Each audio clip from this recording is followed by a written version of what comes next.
Hi, this is Module 35 of Mechanics of Materials Part 1. We're moving right along in the course. We just completed plane strain, more circle for plane strain, and now we're moving on to strain transformation and measuring strains.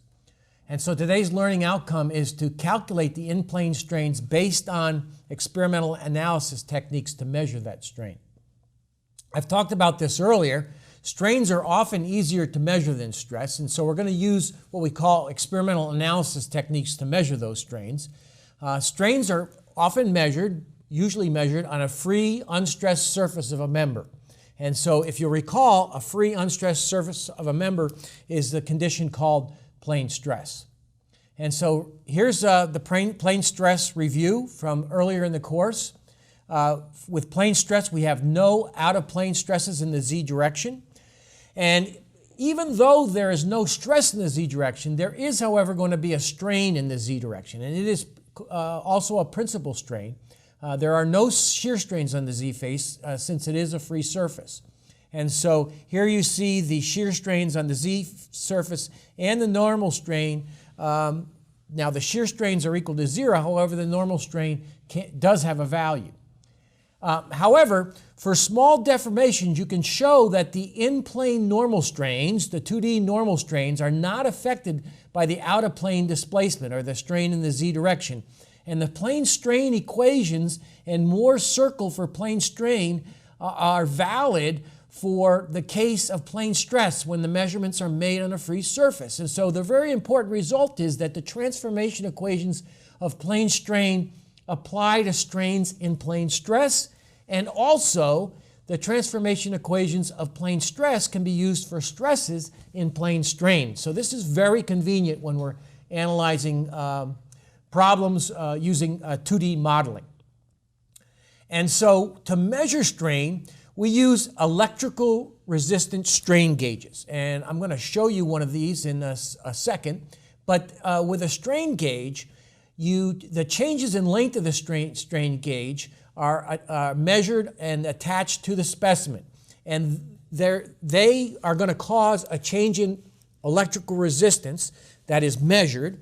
We calibrate these electrical resistance measurements so that it correlates with some known strain. And then once it's calibrated, any reading can be converted to strain on any object. And so here again, we calibrate the electrical resistance measurements to measure strain. Strain gauges can measure normal strain. However, we also want to get in-plane shear strain, and so shear strain can be calculated by measuring normal strains in 3 different directions and then using the strain transformation equations to calculate the shear strain. And so what we're going to use are called strain gauge rosettes, or what are used are called strain gauge rosettes. Standard gauges are 45 degrees and 60 degrees, and the positive gauge orientation angle is always measured counterclockwise from the x-axis. So here is a couple of examples of strain gauge rosettes.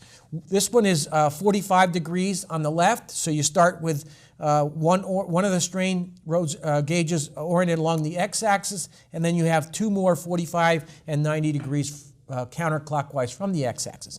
Similarly, here's a standard 60-degree strain gauge rosette.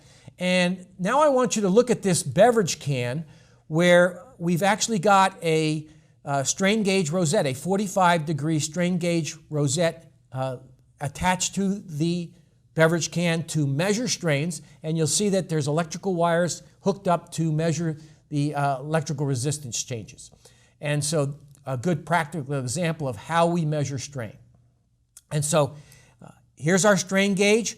Again, depending on which strain gauge rosette orientation we use, we'll have an angle theta sub A, an angle theta sub B, and an angle theta sub C. You can recall now the normal strain transformation equations that we came up with in the previous modules. And so what we can do is write 3 equations for the 3 strain measurements that we are able to get from our specimen in the A direction, the B direction, and the C direction. And so those are all measured. We then have 3 equations and 3 unknowns. The 3 unknowns are the strain in the normal strain in the X and Y direction, and the shear strain. So we have 3 equations, 3 unknowns we can solve for those in-plane strains. And so here again, the measured strains, 3 equations, 3 unknowns. And the nice part then is that we can solve then for the in-plane principal strains, principal planes, and the max in-plane shear strain. And we'll do that, an actual example in the next module.